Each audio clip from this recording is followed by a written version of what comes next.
আমি বিষয়টা এভাবে বলি যে কালকে আমাদের মিটিং এর পরে অনেকক্ষণ আমরা আলোচনা, কারণ আসলে আমরা দায়িত্ব নেওয়ার পর থেকে আমাদের 3টা মোটা দাগের দায়িত্ব এবং 3টাই কঠিন কঠিন দায়িত্ব।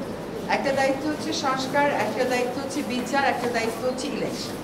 শুধুমাত্র ইলেকশন করবার জন্য তো আমরা দায়িত্বটা নিই, আরও 2টা দায়িত্ব আছে, আমরা সেগুলো আসলে পালন করতে পারছি।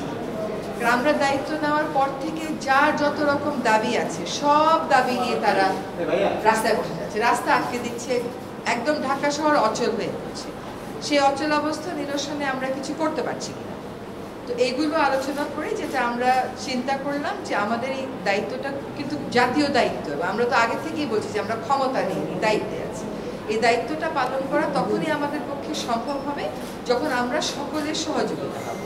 প্রত্যাশার বিষয়টা এক, আর দায়িত্বটা আসলে পালন করতে পারার বিষয়টা এক। প্রত্যাশা অনেকই থাকতে পারে, তো আমার তো একটা এনাবলিং এনভায়রনমেন্ট থাকতে হবে এই প্রত্যাশাটা পূরণ করার জন্য। তো আমরা চিন্তা করেছি যে আসলে আমরা পারছি কিনা, এই যে প্রতিবন্ধকতাগুলো হচ্ছে আমাদের এই বড় দাগের 3টা দায়িত্ব পালন করার জন্য, এই প্রতিবন্ধকতাগুলোকে আমরা কিভাবে মোকাবেলা করব, আদৌ মোকাবেলা করতে পারবো কিনা, যদি মোকাবেলা করতে পারি কিভাবে করব, যদি মোকাবেলা করতে না পারি তাহলে আমাদের কি করণীয় হবে, আমরা সকলে মিলে এটা চিন্তা করছি। আর প্রধান উপদেষ্টা যদি কোনো সিদ্ধান্ত নেন কোনো ব্যাপারে, আমি প্রথম থেকেই বলে এসেছি উনি একটা সময় দিয়েছেন ডিসেম্বর থেকে জুনের মধ্যে নির্বাচন, তার একদিনও এদিক সেদিক হওয়ার কোনো সুযোগ আমাদের পক্ষ থেকে নেই। কাজে এইগুলো নিয়ে অন্য ধরনের কোনো কথা বলারও কোনো সুযোগ হওয়া উচিত ছিল না, কারণ বারবারই বলা হচ্ছে যে একটা সময়সীমা দিয়ে দেওয়া হয়েছে। এখন কিছু কিছু গুরু দায়িত্ব তো আছে, সেগুলো পালনের সাথেও তো মাসের একটা সম্পর্ক থাকতে পারে। তো ওনার যদি কোনো কিছু বলার থাকে, আমি নির্বাচনের প্রশ্নেও বলেছি, দায়িত্ব পালনের প্রশ্নেও বলেছি, ওটা আপনারা ওনার থেকে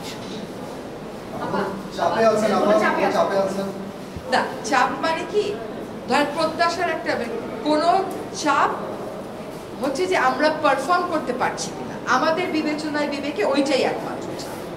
এর বাইরে আর কোনো চাপের জন্য, ধর আপনি এখন এক জায়গা থেকে আরেক জায়গায় মিটিংয়ে যাবেন, সচিবালয় থেকে যমুনা মিটিংয়ে যাবেন, যেতে পারবেন না, রাস্তা বন্ধ। কেন রাস্তা বন্ধ? সেটা তো আসলে অনেক সমস্যা এরকম আছে যেটা আলাপ আলোচনা করলেই হয়তো করা যায়।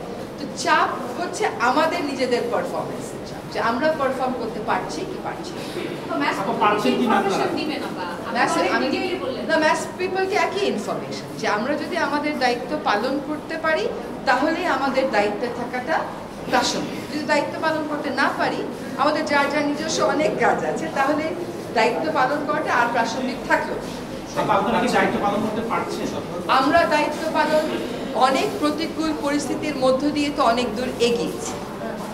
আমরা রিফর্ম কমিশনগুলো তাদের রিপোর্ট দিয়েছি, সেই রিপোর্টের উপরে রাজনৈতিক ঐক্য করার প্রক্রিয়াটা শুরু হয়েছে, সকল রাজনৈতিক দল সেখানে পার্টিসিপেট করছে। এটা কি পারা না? এটা তো পারা। আমরা একটা নির্বাচনের সময়সীমা বলে দিয়েছি যে ডিসেম্বর থেকে জুনের মধ্যে অবশ্যই হবে, সেটাও একটা পারা। আরেকটা হচ্ছে বিচার, ট্রাইব্যুনাল একটা ছিল, এখন 2টা হয়েছে।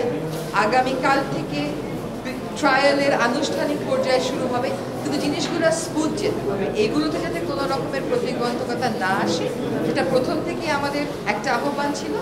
এখন এই কাজগুলো আমরা সঠিক প্রক্রিয়াতে শেষ করতে চাই সকলের সহযোগিতা।